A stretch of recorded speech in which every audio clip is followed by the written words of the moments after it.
don't know if I'll get this done this weekend or not.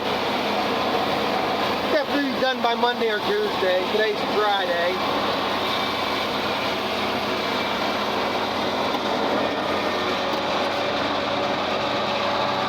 I could have got done this weekend easy if I mowed this yesterday. But we had 2.5 inches of rain about in that area. And this lower end of the field gets greasy. You see my tracks. So I let it set an extra day. I probably should have let it set another extra day. It ain't bad. What marks I'm making down there is normal for this field anyhow. This all should be plowed up, but I keep second guessing about doing it just for that reason down there. A lot of this hay's getting run out. Nothing else I'm going to have to spray it next year. Like right now, first cutting, there's quite a bit in it. I can't really see it at the moment, but I know there's morning glory in it. Because I can smell it as I'm cutting here. That's the main reason I like to plow it up.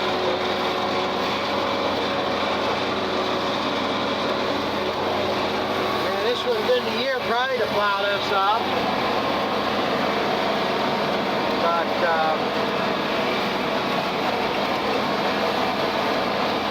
you never know.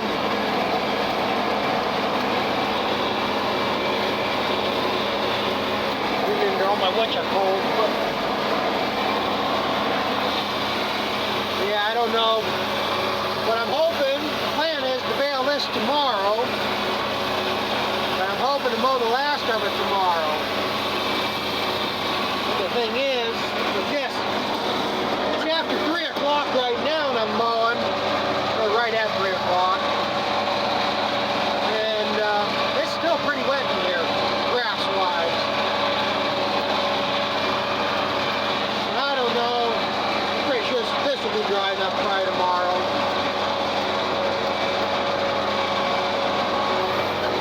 They're getting more dead stuff in it. We had a good frost 2 nights ago. We have a couple other ones, so I mean, some of this will equalize it out.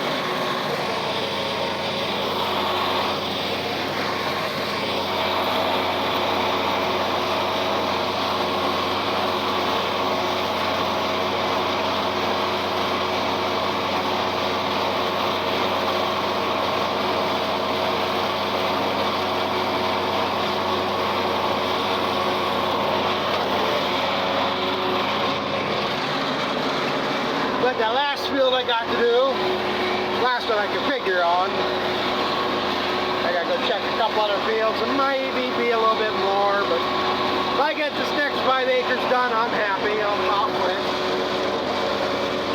See, unless I knew I could sell it for sure, well, ain't no sense doing any more than I have to.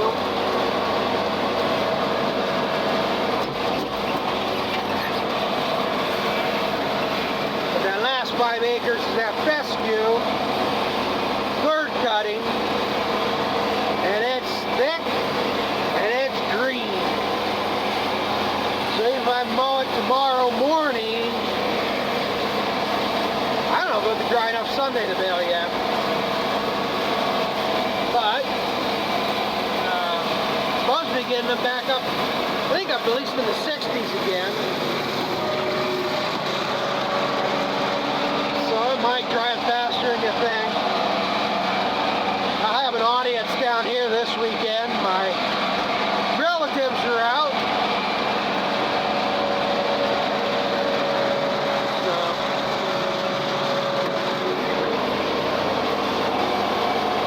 And they can't kick me off this side of the field if they wanted to.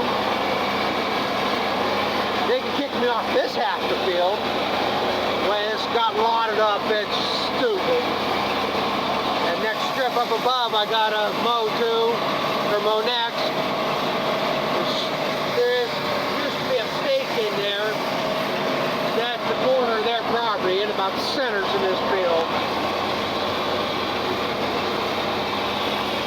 But I get along with these pretty good. So I have no worries or expectation they're going to kick me off. Like my little dipshit cousin. Well, they're cousins too. I'm not sure just which. Let's see, my cousin that kicked me off the property, his mother is my dad's first cousin. So I don't know if that makes us second cousins or second cousins once removed. But his grandmother and my uncle would be the grandfather of my dipshit cousin. Yeah. Grandfather and grandmother, they were brother and sister. So I don't know if that makes us second cousins once removed, third cousins once removed, whatever. We're cousins. Like I say, you get past first cousins, don't worry about it anymore. We're still cousins. Just like my cousin that, well, he was in the NFL. He didn't get picked up this year. But his mother and me are probably second cousin. So, who knows? I ain't that detailed into it.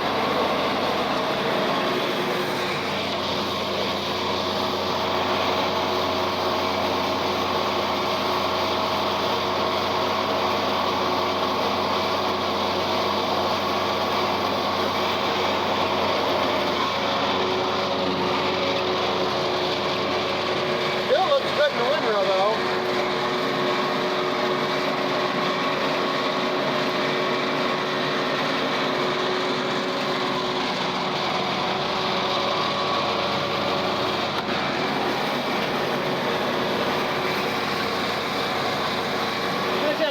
I mowed up there at Bale, I thought it was getting too dry.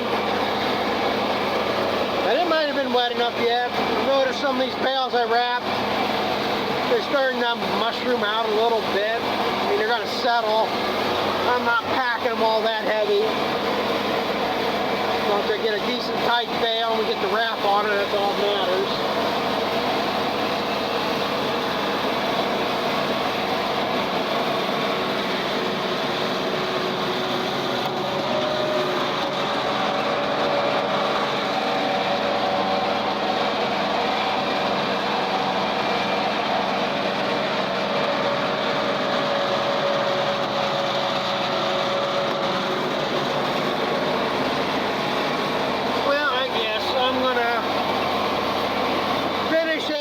Probably got about another half hour here yet. And I'm going to count these windrows and try to figure out how many bales I'm going to have. So, unless something else exciting happens, I'll be back then. Yeah, I'm done mowing down here. It's some pretty heavy windrows right here. Problem is, I might have to save this third of the field for myself. I don't remember doing it, but I must have. I know I didn't get no manure. I only got manure on them two pieces last year. I didn't get nothing here. I'm sure I would have brought some up here when I could, but actually I don't remember doing it this year. But that seems to be what's happened. I did spread some manure here. So the problem comes, like these two windrows on the outside, there was a hell of a wad that fell out the back of the spreader, and I ran into that with the mower. So I got clumps of shit scattered through that, and there's a couple other places, some heavy spots. Stuff like this is not the problem. It's what it fell off the back of the spreader. If I really knew this, I would have set the mower up to the high notch so I didn't cut quite as close. But after I got started, I said I ain't gonna worry about doing that. But again, like I say, this here ain't hurting nothing. But that's still a thing. There's going to be clumps of shit scattered through this. So it's not a problem feeding to my animals. And probably people out there, it's not a problem that way either, because this is pretty much composted. So it shouldn't be an issue. But that's the thing. If I'm planning on selling hay, you don't want to sell shit hay to somebody one year and expect to sell them hay the next year. So trying to keep as much nice stuff as I can. So again, I can feed this to mine. It's just more the dry hay that I can sell. You know, cost me a few bucks, but in the long run, I'm better off keeping the good hay for everybody, selling that way. But that is really not a good sign when you're mowing hay.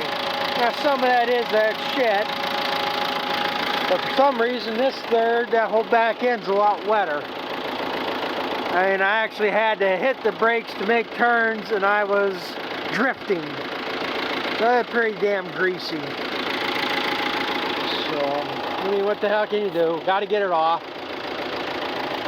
Now these windrows, they looked a little bit more even, but this is a lot heavier hay too than what that was up there. I'd say 80% of this is, it's definitely heavier than that. But again, you can see, I mean, I almost see this line right here in the center. And see, this would be the right side of the machine. This is what was making the heavier windrow, or heavier side of the windrow up there. This side actually does look a little more even. I did look, because I do know two discs. Now these are supposed to be alternating. One turns to the right, one turns to the left, right, left, right, left. But there are two discs, and I thought, man, well, maybe it's this side. The end two turn the same direction. So if you got two turn the same direction, you got more going in that area, so that might make it the bigger windrow. But it's them two discs on that end that turn the same way, because they come clear over to here, and my rolls are here, so they want to get this over in the center of that, where that one feeds right into the end of the rolls too. So anyway, hopefully this will be dry enough by tomorrow. I mean, we got pretty good sun here right now. It's actually pretty warm. Again, well, I had some other running to do, so that's one reason why I didn't get out here earlier. But again, I don't want to get it too dry. So I'm going to count these windrows on the way out here and get a guesstimate on how many bales are going to be here. I'm expecting close to at least 25, not 30, so we'll see when I get down to the end here. Yeah, I had to pause it there because I'm already doing two things, trying to count and drive at the same time. I don't need to be trying to hold the camera and worry about where that's aiming. So I just counted down through here, and I got 66 windrows. And we go by what I got down there. I was getting about 3 windrows to a bale. So that's 22 bale, and then these 3, 4, whatever I got around, and some it's not going to get baled because I can't get it that far in. I'm going to figure 5 bale there. So that gives me about 27 bale. Now if I take the 66, was getting about 4 rows to a bale up in that upper field, so that's 15, 16. So yeah, I got between 22, 27. I'm going to go with the 27, 28. That's what I was figuring. So that almost doubles what I got done now. And I think that 5 acres I got up home is going to do around 20 bale. Shit, by the time I'm done, the neighbor's not going to owe me nothing. That's the plan here right now. I don't know. I didn't even ask him what he's going to charge me per bale. I'm just assuming what he used to be. And I hope I'm figuring on the high side. But he owes me for the hay that I baled that he wanted to wrap. And then I'm paying him we'll be paying him for the wrap. So as we're holding off here, settle up here now, like I say, just track off what he owes me yet. Man, maybe I'll owe him money yet. I don't know. We'll see. But I guess that's it for down here. See if my relatives are going to ignore me and keep mowing the yard, or whether they're going to stop and talk for a few minutes. You know, when they got a job going, you know. Stop by later when you get a chance. Well, I got the chance now, so I'm stopping here now. But I guess I'll do that, and then I'm going to head up home and take a quick look at my corn and see. I know if I had everything ready, I could be shelling it today. I know it. I'm not worried about it yet. So until I get things fixed. So hopefully here first of the week when I got to run to the mill get some grain, that I'll shell a few ears and get it tested. See, it'd be nice if I could get it down to that 15-16%. Then I can load it on my dump trailer, take it right over there and dump it off. I don't have to worry about putting it in through the dryer. That's the problem. If I got to take it over on the wagon if I do that, because my dump trailer's too wide to dump where they fill the dryer at. But I can dump in the pit out back to put it up in the upper bins if it's drying. So that being said, next time I'm gonna head up home and look at some corn and clean up a few more pieces of equipment. Might as well clean up the tedder. I don't need that anymore. And gotta get that bagger cleaned up. Hay rake, I would clean that up, but well, if I do find another piece I'm actually interested in, I might end up doubling something up. But I think this 5 acres is gonna be my last. And silage wagons need cleaned up yet. I want to clean them out and oil them floors up in it. Some of them are getting too dry and starting to get punky, so a lot to do. Yeah, I thought I'd stop out here real quick. I was going to make this video a week or so ago. I held up an ear of corn, I think, saying I was going to talk about this later, and I always forgot about it. Well, that was an ear of corn that was picked out here 3 weeks ago now. This corn was green then yet. It's only really turned brown here in the last week.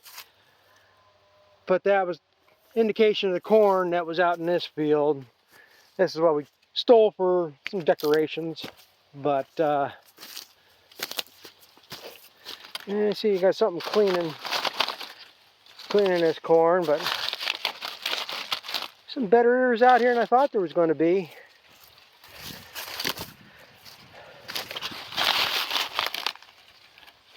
Hey, when I was out here a month ago, I didn't see ears like this.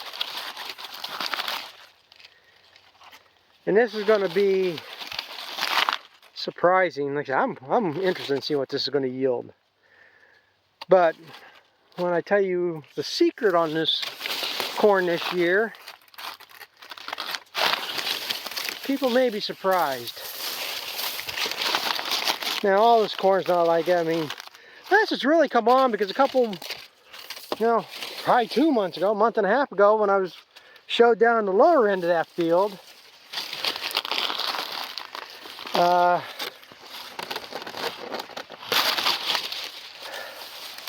there was hardly really any ears down there. There might be that down there, but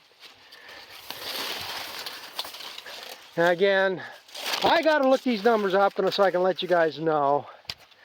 This is the hybrid corn from Hybrid 85 that I planted, one of them. This is the 104-day variety.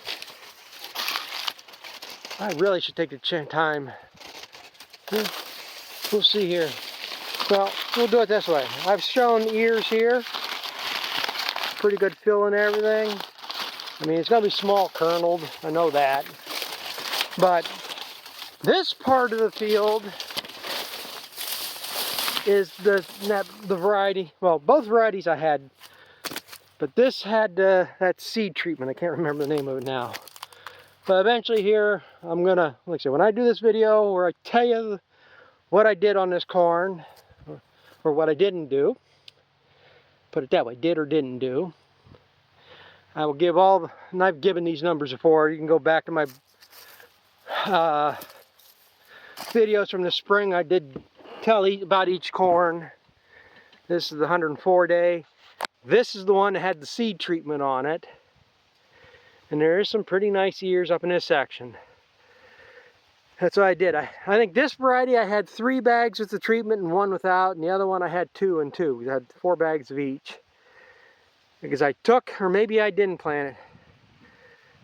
Maybe I had 2 and 2 on both. I don't know. I don't even remember now, but I know when I first started planting, I planted the seed that didn't have this treatment on it. And I planted around the field, and I planted this lower side.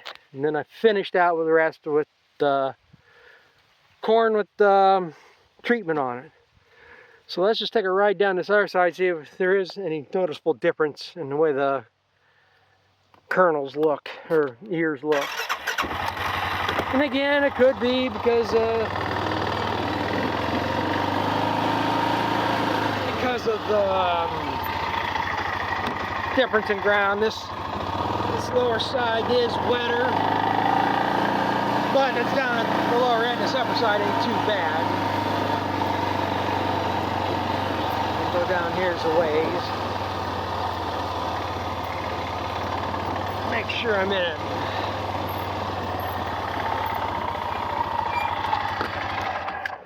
I know where it is from the other side, which I should be plenty past it. There's a tree down at the lower end of this field, and that's how far I planted up to from the road up. There's these things around here. I hate them goddamn things.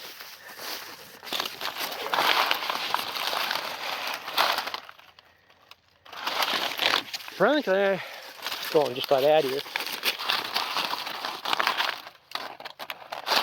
Definitely bigger ears up there, but then again, right there's a pretty nice ear.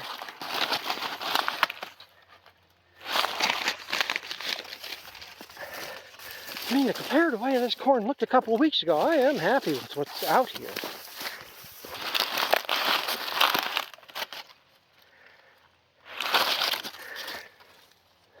So yeah, I'm trying to figure out what I'm hoping when I shell this. I can split this somewhere and at least get 1 load off this side and 1 load off that side. Either count the number of rows I get on a load or something to see if there's a difference. But I do think, in my opinion, but I might be biased and hopeful, who knows, I do think there's a noticeable difference in that corn up there. Again, I mean, the treatment's only 18 bucks. It's, I think it was 18 bucks. So, it's supposed to work with the biology in the ground. I want to say it's like inoculant on soybeans. It helps the corn get the nutrients, basically. So, now I'm getting a little more excited. I know that corn down to my cousin's is shorter eared, but it was really nice eared too. But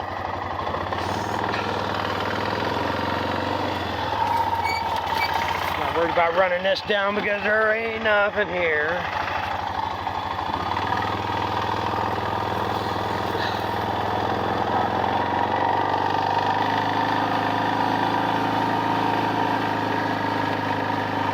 Sometime by middle next week, if I can, I'm going to shell some of this, take it over to the mill, see what it's testing.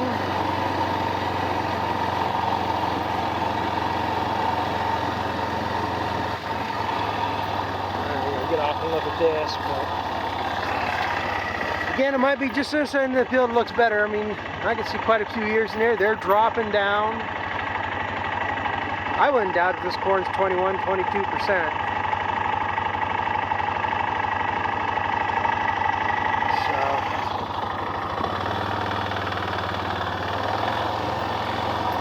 So that's going to be one of the